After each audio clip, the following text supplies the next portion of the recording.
This is the Greg Bedard Patriots Podcast with Nick Cattles.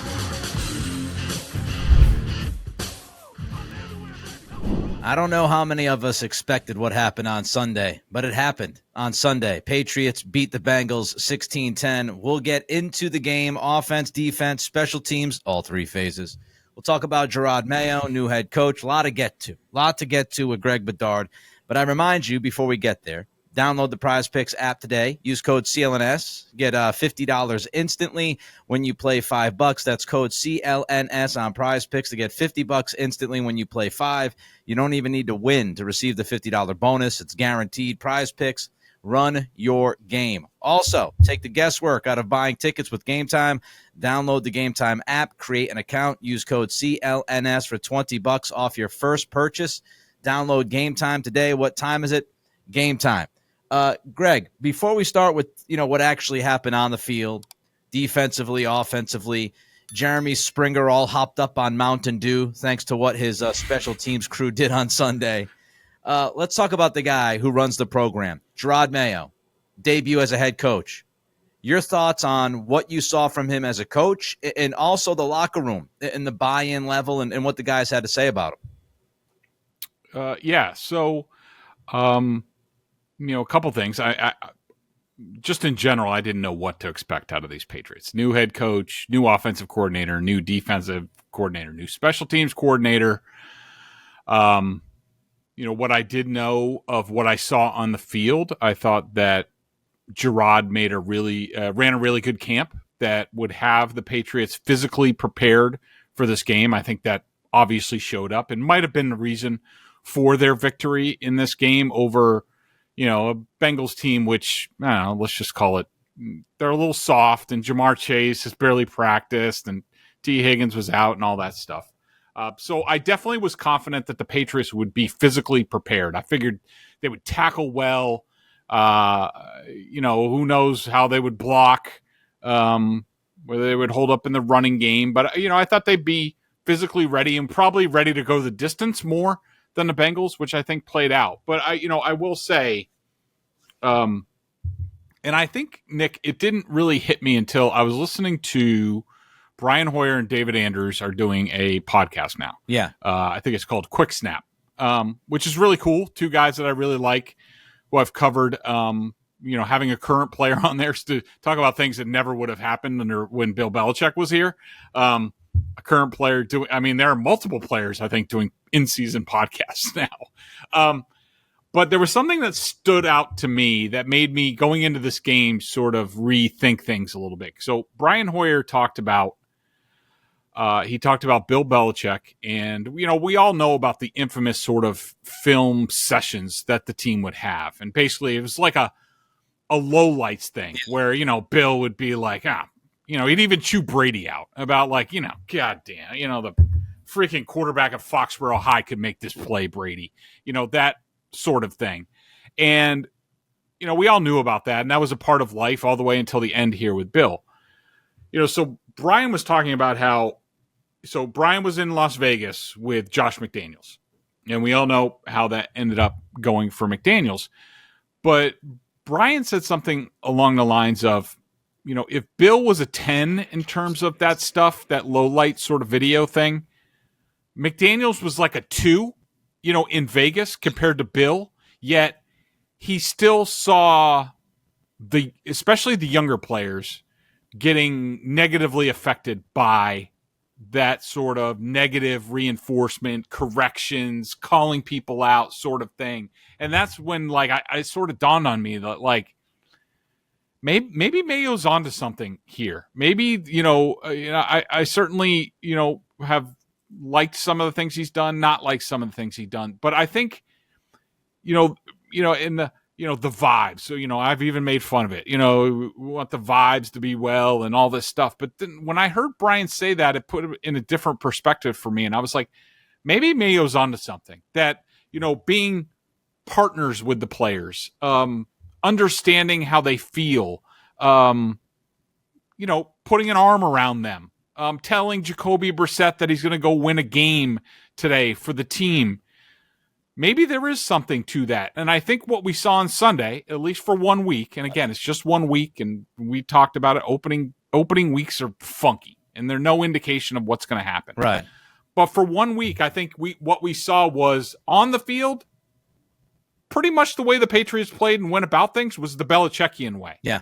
But I think that the attitude, the enthusiasm, the respect going both ways between the players and coaches was very real and gave them a confidence. And I'll just tell you, the post-game locker room was unlike anything that I can remember. I mean, look, we've been part of some great Patriots victories and things like that. Even last year, I know people are talking about, like, I heard Felger and Maz talking about, like, it's been years since we felt this way, or, this about a Patriots game. Well, if you remember, the Patriots almost beat the Eagles and Dolphins in the first 2 weeks last year, including the Eagles in the opening week. They upset the Bills with Mac Jones playing probably the best fourth quarter of his career to beat Josh Allen, something they hadn't done in a long time. So it's not all that foreign. I know it feels like it because we're in the desert right now, or have been for a while. But I don't know. It's hard to describe it, Nick, but there was definitely a different vibe, like almost like a heaviness had been lifted. And I do think that's a credit to Mayo. And I think at least for 1 week, it was very real on Sunday. I remember saying when people were looking at Belichick and Mayo, and it was, you're going to have another Belichick guy. He's going to be just like Belichick. And I made a note at the time on my podcast, and I think I made it on this podcast as well. And the point was, well, Mayo also understood what Belichick might not have gotten right. And he's in the locker room, and he's talking to these guys. He had a great relationship with a lot of players on the team. And I'm sure during those conversations, Mayo picked up that some of them were frustrated. Some of them had had enough of the Belichick method. And it's not to say that Belichick can't work out next year if he comes back to the league. And it's not to say that Mayo has everything figured out. As Greg just said, it's been 1 week. But it's the idea of, Mayo taking notes and learning, okay, this is what works. This is what I can bring to the table, which was, a lot of the principles football-wise, Mayo stands, firm with Belichick, really hip to hip, shoulder to shoulder. But he's watching this all play out in the locker room, and he's probably saying to himself, this isn't the way, Bill. Like, just not in 2023. This is like, we can do a better job of reaching these players. With all that said, it wouldn't mean anything if we didn't see things play out the way they played out on Sunday. And I thought Mayo had a great day on Sunday. The discipline, the lack of flags. We've been talking about the penalties. They weren't really there. He did not wait to pull Chukwuekoror for, which I thought was the right move. 12 snaps in. He said, I've seen enough. I'm not going to let this play out. He's got to sit his ass down. Lowe hasn't practiced a lot, but we're putting him in the game.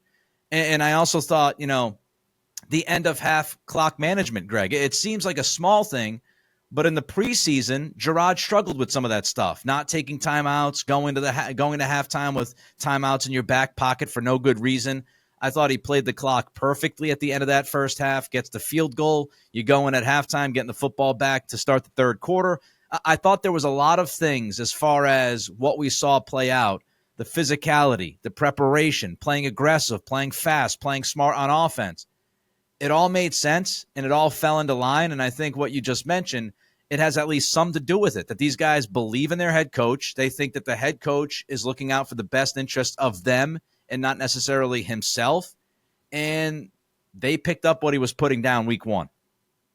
Yeah, no question. And, getting this type of result, and this goes for, basically anybody from the Belichick tree. I mean, whether it was McDaniels or Patricia or Joe Judge, like, you can believe in the same things and do things the same way, but like the players, they'll give you the benefit of the doubt, but like they got to see results. Yeah. And, whenever, they don't see the results, they start to question, like, why the hell are we going through this? So that Jerod, broke through. And I thought, to echo what you said, like, I thought the game plans were very sound. You could tell they were very focused. And I don't know if it was because, Alex Van Pelt and T.C. McCartney and Scott Peters have a lot of familiarity with the Bengals from being with the Browns and AFC North. I'm sure that helped a lot of things. Jacoby Brissett as well. I think it was a comfortable open for a lot of people, especially on the offensive side of the ball, having gone against the Bengals defense and all that stuff.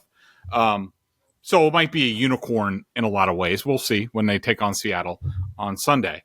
But I think the players need to get buy-in, they have to see the results pay out. And I think that happened in this game, and that's only going to help buy in even more. Now, do the Patriots have enough talent? Can they win the same way week after week for 17 games? Probably not. But it was a really good start, and I think it's going to make the coaches' jobs easier when they say, like, this is what we want you to do. This is the way we're going to win this game. This is our game plan. Like, they're going to get instant buy-in, and that's certainly going to help things. We're going to get to the offense and Jacoby Brissett a little bit later, but I actually want to start with the defense. I know the offense is the sexy thing, but to me the story was the defense on Sunday and how great those guys played. They got off to an incredible start in the first half. Front seven was dominant. They were shutting down the run game. They were getting pressure on Joe Burrow. I thought they made Cincy's offensive line look uncomfortable early. Needless to say, Greg, in 2024, when you give up 224 total yards, your defense did a pretty damn good job on that Sunday. What was the highlight for you? When looking at this defense overall, what's the one thing that stood out the most? And then we'll talk about a lot more that happened. But what's the one thing that stood out when you were watching the film? So there were a lot of the same principles. It's the same, defense. DeMarcus Covington's running it. It's Mayo's defense. Same stuff that the Patriots have basically been running for years. I would just say that they elevated their game in terms of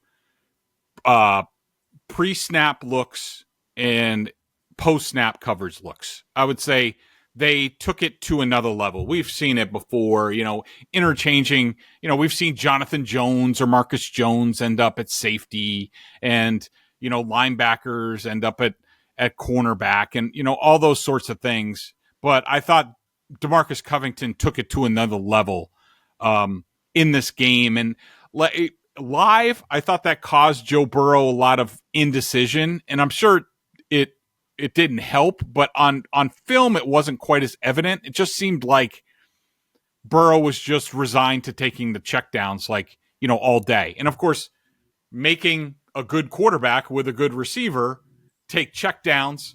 I think in the second half, the Patriots invited the run straight out of Belichick's playbook in a lot of ways. But just for example, I'm just looking, just for example, on the Bengals drive in the second quarter that started at 11:42, just to give you an example on how they changed things. So 3rd and 6 on the 39, they ended up converting, but the Patriots showed man pressure before the snap. They reverted to cover 2. Next play, they showed cover 2, stayed in cover 2. Then they showed man pressure, and then they went to Tampa 2. And then there was, it was just that kind of stuff over and over again. Sometimes you saw, Christian Gonzalez would be lined up opposite Jamar Chase, but all of a sudden he'd drop back into cover 3. We saw him at safety at various times. We even saw him as the quote-unquote middle linebacker in a Tampa 2 element. So to me, that was the biggest wrinkle that I saw defensively, and that's a great sign. I mean, it's not surprising, Nick. I mean, considering we talked about how they re-signed all these guys on defense, and pretty much everybody who's on defense has been there multiple years, so that they're going to another level shouldn't surprise, but it's going to cause offensive coordinators a lot of second glances and sort of, when it comes to their game plan, like, how are we going to deal with all these things? The Patriots only blitzed Burrow 5 times in the game. They only blitzed 14.3% of the time. And so, we know it gives you, I don't want to say hope, but it's you see the Patriots now have various clubs in their bag that they can. We know, or at least they haven't even shown it that much because they played basically a little bit more zone in this game than they did man-to-man. But in terms of Christian Gonzalez, Jonathan Jones, and Marcus Jones, we know that they can play pretty good man coverage, which they didn't really even do this week. They did a whole bunch of plain coverage and, like I said, going to a lot of different zones and sometimes matching up. We know that, and we've heard Mayo talk about it in terms of replacing Matthew Judon in terms of his pressure. Well, we can scheme it up as good as anybody. Yeah, they can. They didn't do that in this game, so that's another thing that they haven't used yet. So that DeMarcus Covington showed restraint in this game, and I do think probably, not. The Bengals not being at full strength without T. Higgins and things like that. I'm sure it played into their hand a little bit, but it gave me a lot of confidence that week to week they're going to be able to morph. And they've always sort of done that, but I just think they have a few more ways to win defensively than we've seen, in recent years. All right, we'll get to the offense in a minute, but I do want to ask you, because I'm sure a lot of people listening to the podcast, watching the podcast, want your thoughts on Keion White's game. He's been the guy that a lot of people have talked about. 2.5 sacks, 3 quarterback hits, 2 tackles for loss. One of the sacks, can we please credit Joshua? I guess we're now calling him Uche. Uche. Yeah. Yes. So that was all Uche on one. I mean, he gets the pressure. Burrow has to run away, and Keion White's like, "Come to Papa," just waiting for Joe Burrow in his Eminem hair from back in the day. So, just your thoughts about Keion White and what you saw from him, because we've talked about him a lot during this camp season, and there it is, game 1, making some impact plays. Yeah, I found it interesting that both White, almost on, I think it was the first snap of the game, completely embarrassed Trent Brown. Trent had terrible technique, and Keion made a nice play and sort of looked outside but dipped inside, and Trent was all off balance and his feet were close together and he's reaching, but Keion made him look horrible, and maybe Trent is horrible. And Uche later on in the game, 230 pounds of him put Trent Brown on his rear end. So not a great look for the former Patriot, but I thought Keion was really good in this game. He led the team for me with 3 total quarterback pressures. I had him for 2 sacks. I had him for 1 full sack and 2 half sacks, including the Uche one, which you're absolutely right. It drives me crazy. Like, there was a sack. I forget who had the other half. I was just looking, but I gave.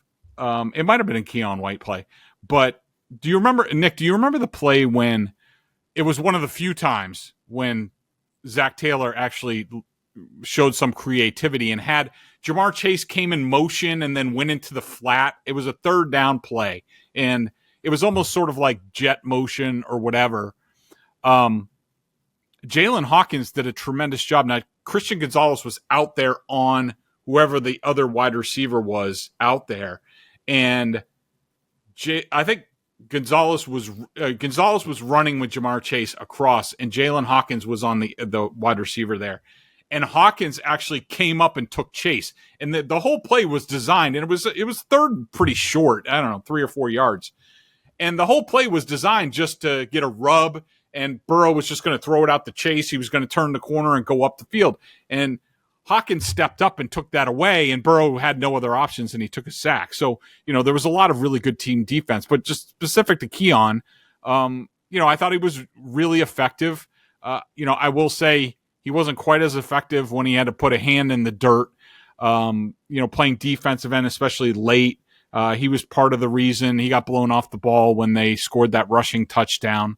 But for the first game where he has a major role, I want to see him standing up more just on the edge. I don't want to see him put his hand in the dirt inside up against a tackle or a guard. Maybe in sub, to use his quickness, but certainly not against the run.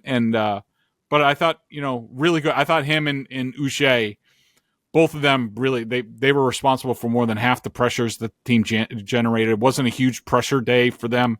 They had 9. That was 25.7%. So not huge, but Joe was getting rid of the ball really quick. Like I said, he was dinking and dunking, taking the underneath stuff. Not a whole lot of rush opportunities, but I thought those guys did a really nice job. All right, we'll take a break. Prize Picks is America's #1 daily fantasy sports app with over 5 million active members. Prize Picks is the easiest and most exciting way to play daily fantasy sports. Unlike other apps, on Prize Picks, it's just you against the numbers. All you have to do is pick more or less on 2 to 6 stat projections and watch the winnings roll in. 1 Caleb Williams passing yard gets you 1 win on Prize Picks every week in September. I used it. You're going to hear in a second. That's right. Only 1 yard gets you an automatic win every football weekend in September. 4 weeks of free W's. Don't miss this deal on Prize Picks because it's gone when September ends. Download, play along with me.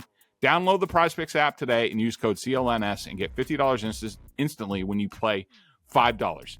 That's code CLNS on Prize Picks to get $50 instantly when you play $5. You don't even need to win to receive the $50 bonus. It's guaranteed. Prize Picks. Run your game.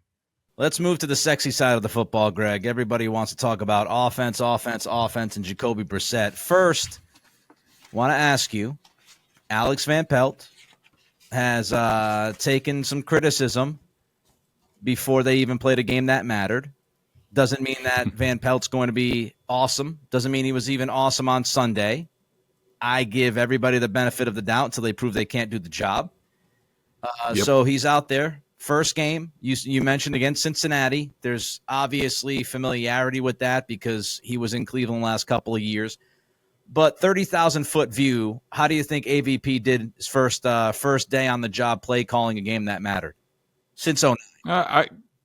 I thought it was really good. I mean, I questioned why they didn't use more play action. I thought that could be effective, but then again, Brissett those weren't his most effective plays. Maybe that's why he junked them. I thought they went a little bit too much shotgun in the second half, but I thought it was really good. I mean, I think they understood. He certainly understood the Bengals and what Anarumo, the defensive coordinator, wanted to do. I think that they understood a lot of the Bengals rules and how to use it against them. Like, for example, on the Stevenson run, yes, Layden Robinson made an excellent block and finish on that. David Andrews had a great seal block on that. But the main reason that they scored that touchdown is that Jermaine Pratt, the Bengals linebacker, wasn't in the gap he was supposed to be in because the Patriots kept using motion to move the Bengals linebackers around, and that gap was totally open when Stevens went into it. And so I think there was a lot of that. But I think the most important thing in terms of AVP's effectiveness in this game was the performance of Jacoby Brissett.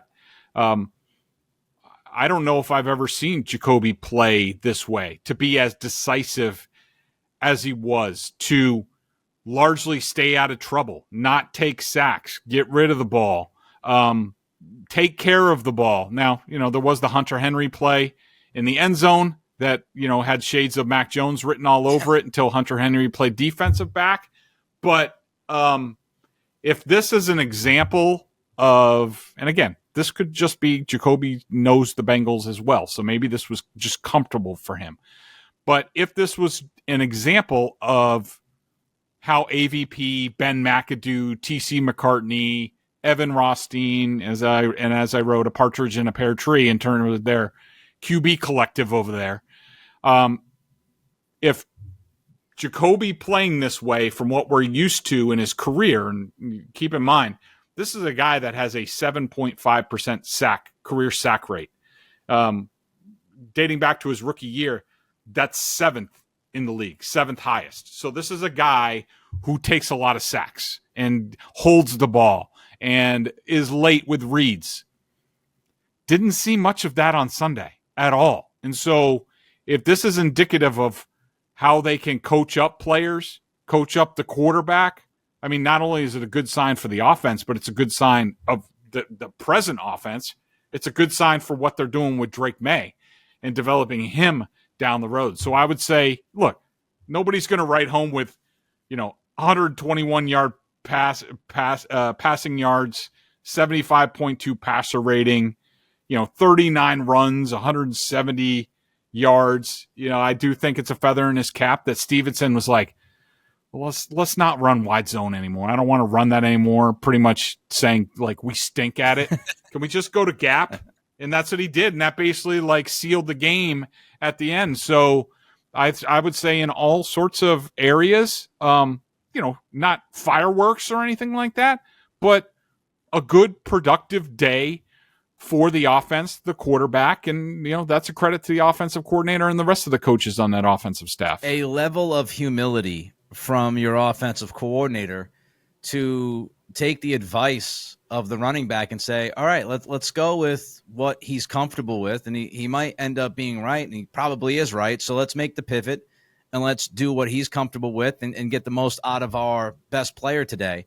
So shout out to Van Pelt for doing that. Some OCs are just stubborn and no, we're going to run what we're going to run. As far as the runs, I know people are saying 39 runs. I believe Brissett had 7 runs. So it was really 32 called runs. Brissett, none of those 7 runs from Jacoby were called runs.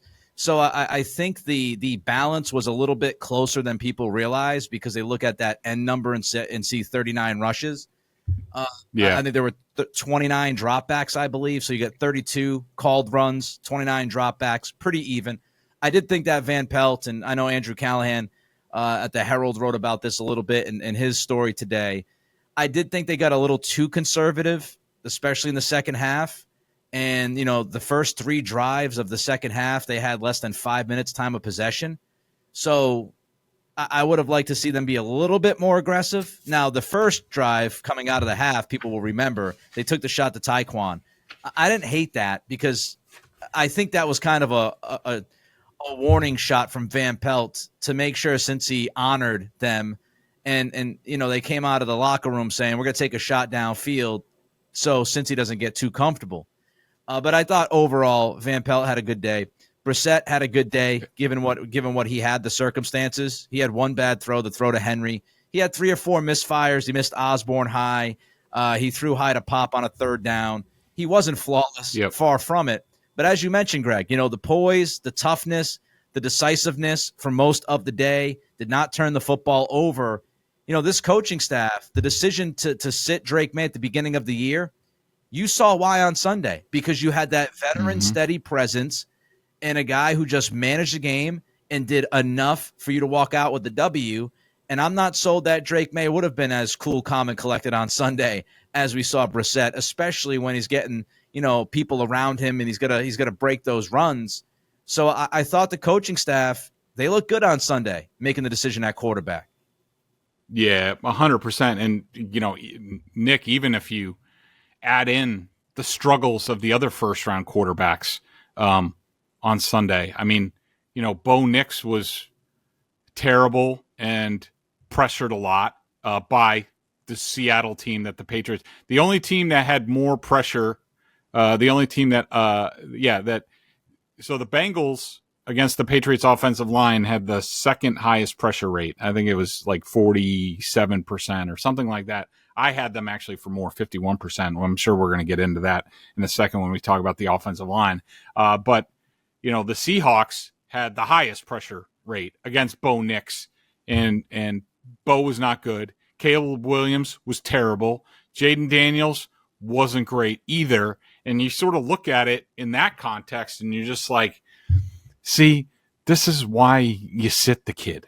They don't be in a rush. I mean, look at did all 3 of those teams lose? I think they all lost. And the team the team that sat there, Chicago won. What'd you say? Will Levis threw the worst pick 6 you'll ever see in the history of football. Right. I forgot about that. The Bears, Caleb Williams offense that got a big goose egg, and they got 24 points from their defense and special teams, so they won. But the offense that actually, did something to contribute to a victory, they were the one team that said, you know what, we're not going to rush the kid. We're not going to just throw him out there because he's a shiny new toy. We're going to go with the veteran. And they won a road game, against a team that's, later on in the season is usually pretty good, not really in week 1s and week 2s. One thing I wanted to point out, that opening play of the second half, because I've heard some criticism of that play, and I think you're right. Like, I did not have a problem with that at all. Not just from, making the Bengals pay a little bit attention to the deep ball, but they got exactly what they wanted on that play. They got man coverage. The Bengals brought one of their few blitzes on that play, and they basically had 2 outside receivers, 1-on-1 with a middle of the field safety.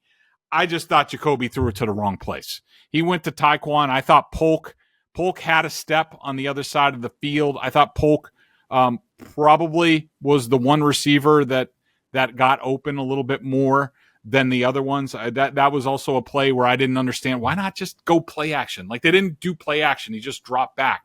You've been running the ball, like, give a good play action and then, see what happens. But yeah, I thought it was a really good day for 1 week, at least, for the offense. And, Jacoby, I just can't say enough how he played in this game.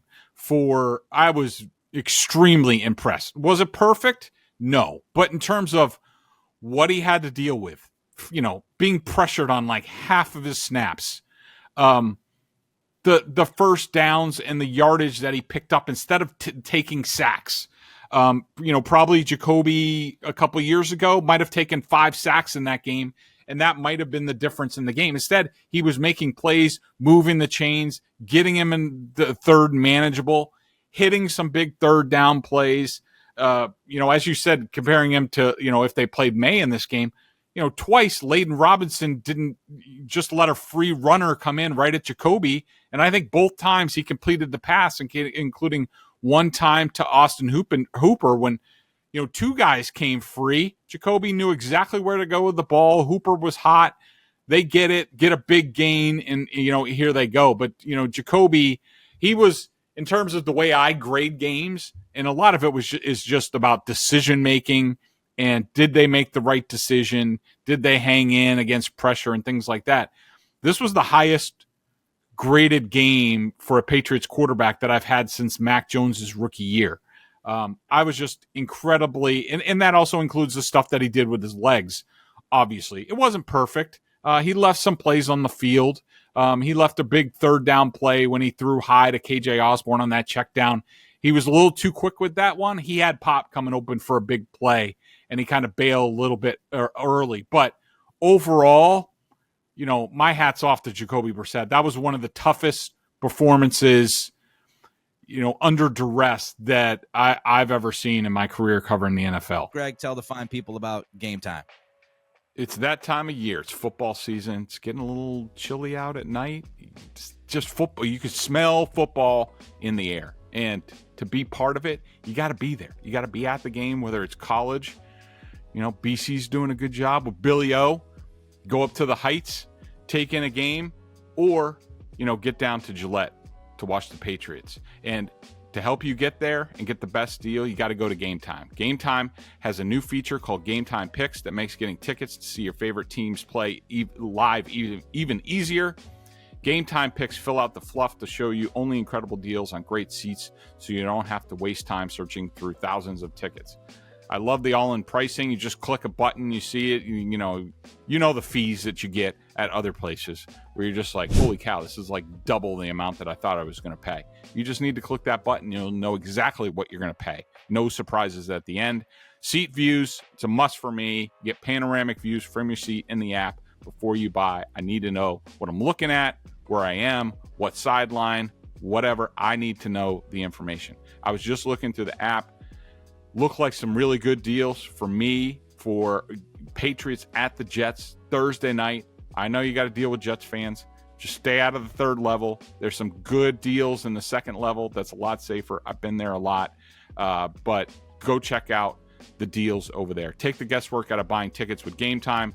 Download the Game Time app, create an account, and use code CLNS for $20 off your first purchase. Terms apply. Again, create an account and redeem code CLNS for $20 off. Download Game Time today. What time is it? Game time. Before we get to the offensive line, Greg, I don't know how much needs to be said because I feel like a lot has been said the last 36 hours or so. Yeah. Rhamondre Stevenson was a freaking beast on Sunday. Yeah. Yeah, he really was. And, the offensive line didn't block great. Everybody, I'm sure, by now has heard the statistics, yards before contact, yards after contact.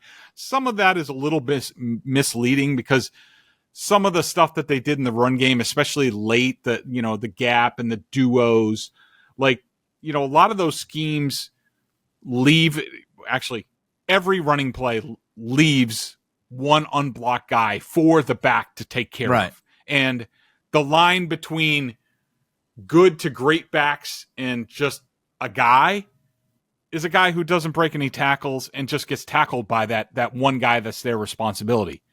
That rarely happened on Sunday. Stevenson was a beast, 118 yards after contact of his 120. I thought the biggest thing for me, Nick, was I think Rhamondre, and again, I don't know if this is Jerod's input or the coach's input or what, but for Rhamondre to sort of rework his body, trim a little bit, I thought that definitely showed up on Sunday. I thought that his explosion, his acceleration was back. You got to remember, this is a guy who, for most of his career, he's averaged over 3 yards after contact, like 3.4 or 5. Last year, he had slipped to like 2.7. When a lot of us were like, what's wrong with Rhamondre? Because Ezekiel ran pretty good last year. Behind the same line, he did a lot more than Stevenson did in the same sort of opportunities, to the point where I think you and I were talking about, like, just start Zeke. He's better right now. He just is. And that was a fact a year ago.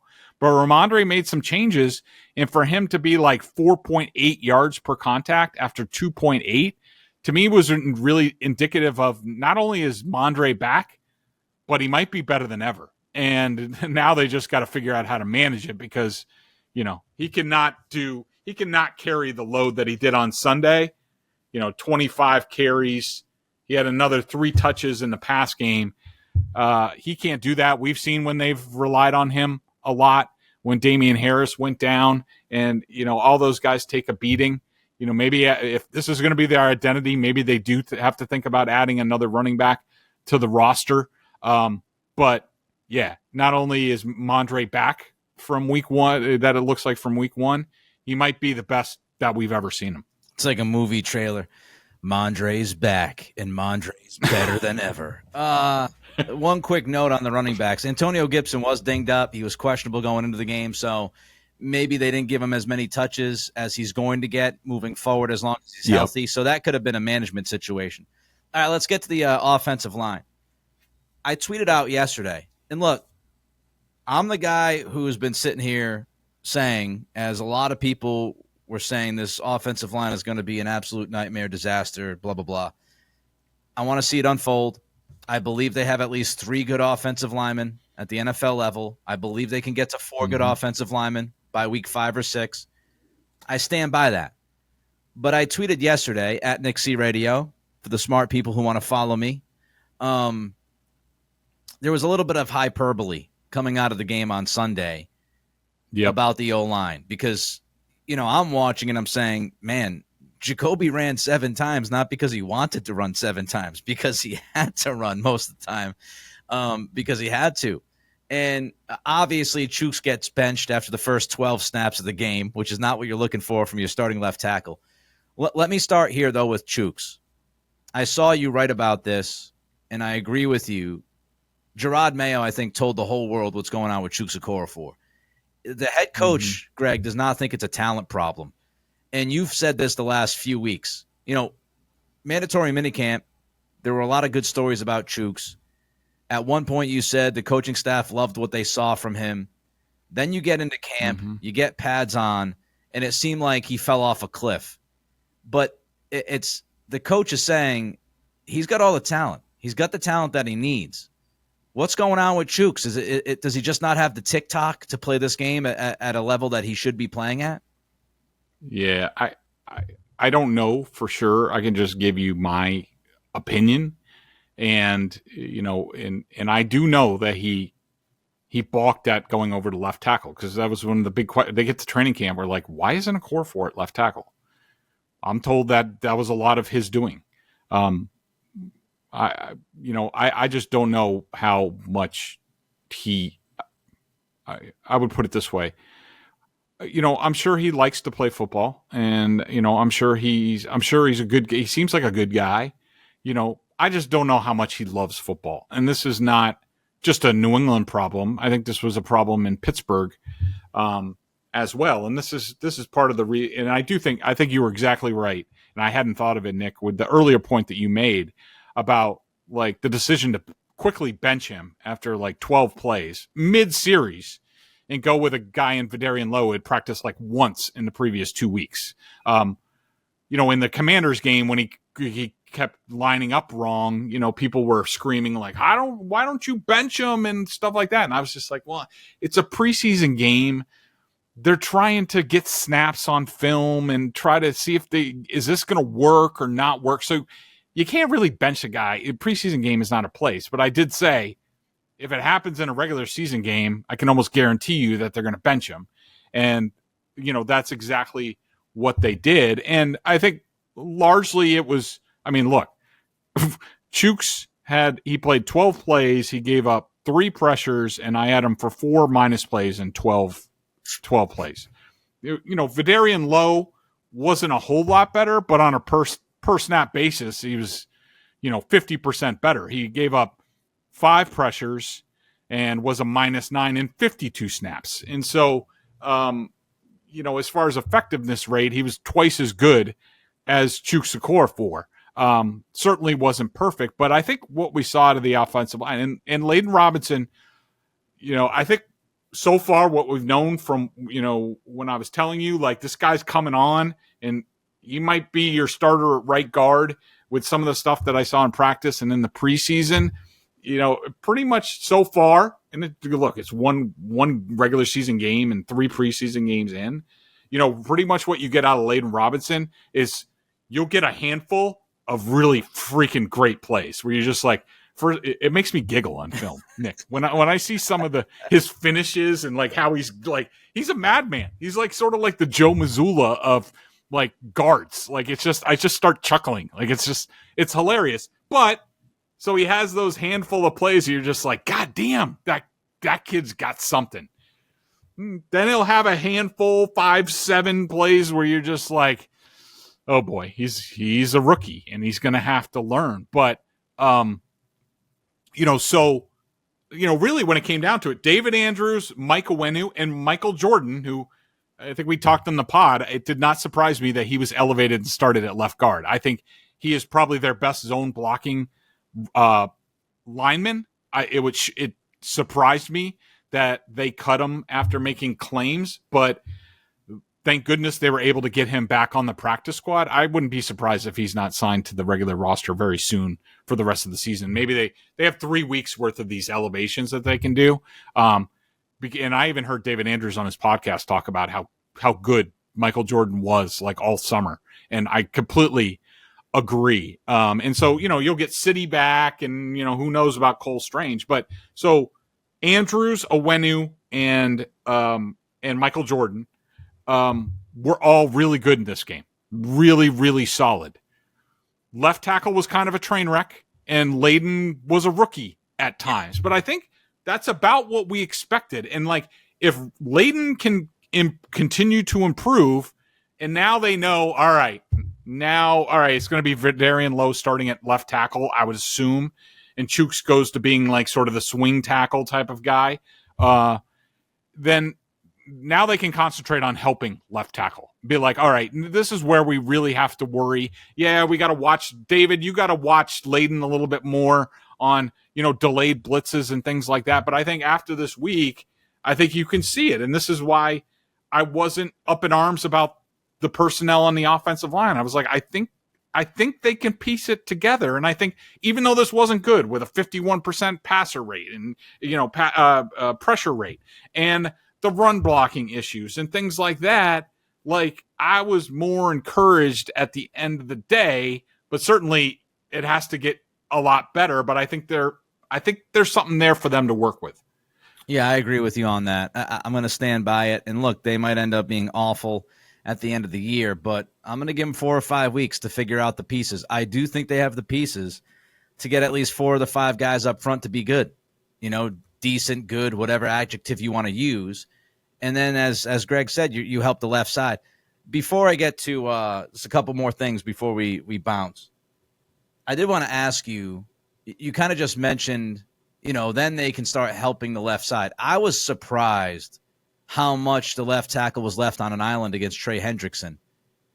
You go against Cincinnati, and I think there were a couple of things that were said by a number of people leading into this game that made Patriots fans feel like the Bengals had a great pass rush. They don't. I went through a lot of the stats during my podcast on Friday previewing the game. They were 18th in sacks. They were 14th in pressure percentage. They were 25th, I think, in hurry percentage.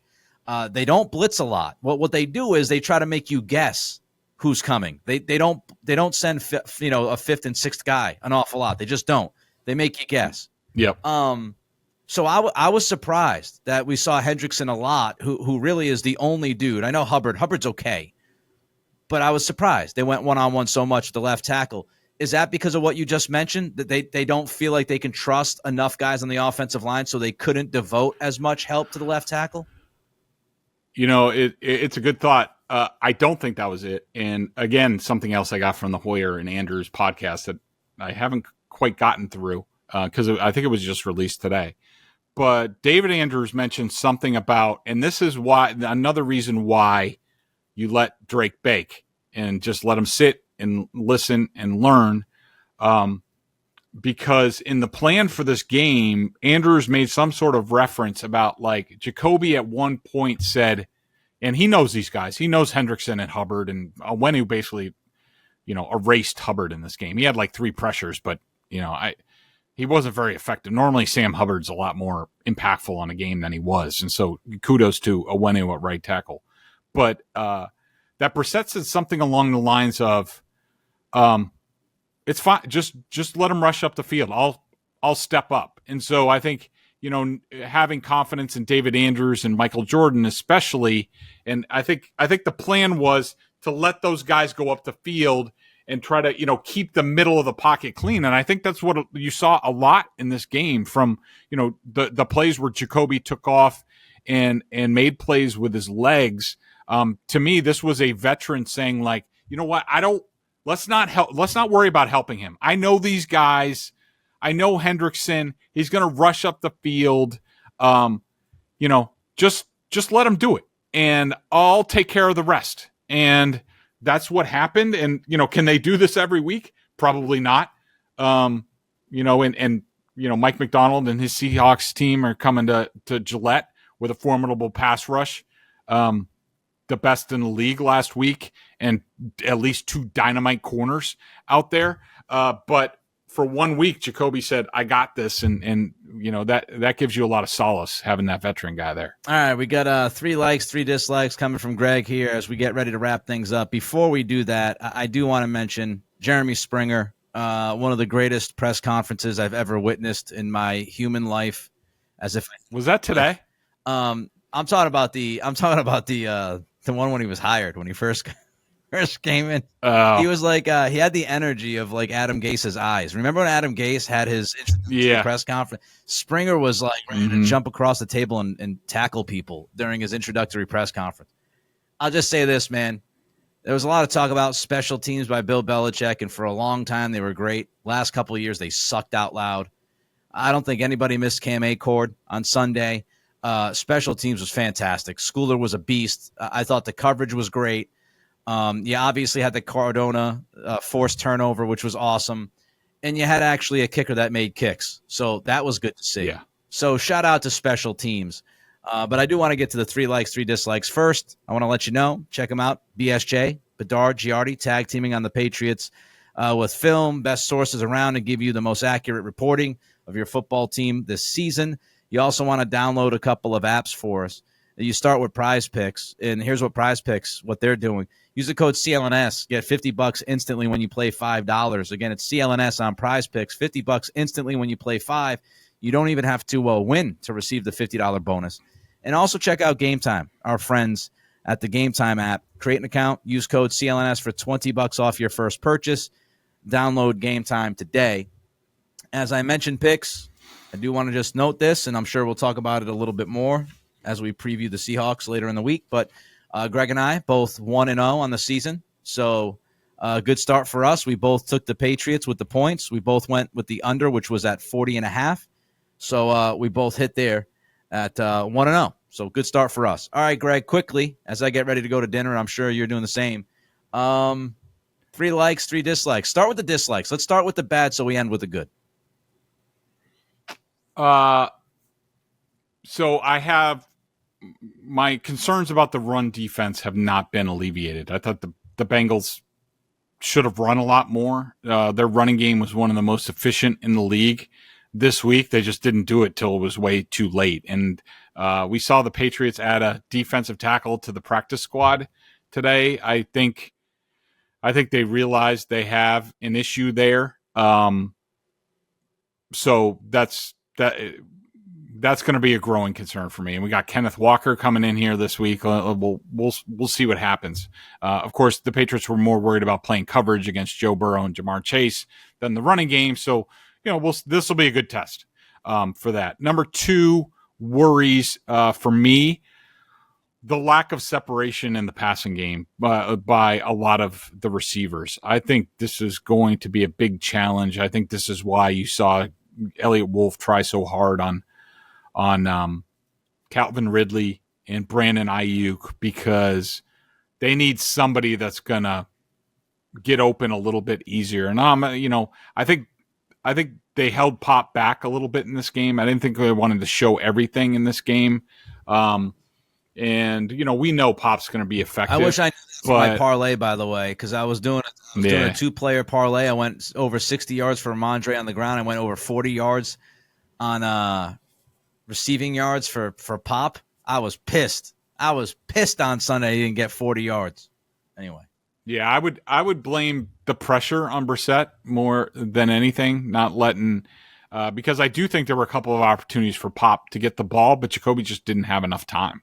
So the lack of separation in the passing game is something that concerns me. And I will say, even though this is pretty minor, some of the reserve secondary guys, Jalen Hawkins, Marco Wilson, even though Jalen Hawkins had that great rep that I said on 3rd down, he had a couple challenging plays. And by the way, speaking of that, what the hell would players changing their numbers right before the game? Or at least this week, Antonio Gibson all of a sudden is wearing 4. Now Hawkins is wearing 21. I'm like, who the hell are these guys?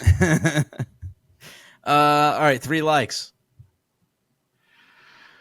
Let's see. 3 likes. Just some players that were sort of under the radar who I love. Jonathan Jones, awesome in this game. That 4th down stop. That dude is so underrated. Yep. My God. Yeah. He was outstanding. I thought Hunter Henry was outstanding. Had a couple of really nice run blocks. Of course, had the pass breakup in the end zone to keep Jacoby from bringing back memories of Mac Jones. 3rd down catch he had.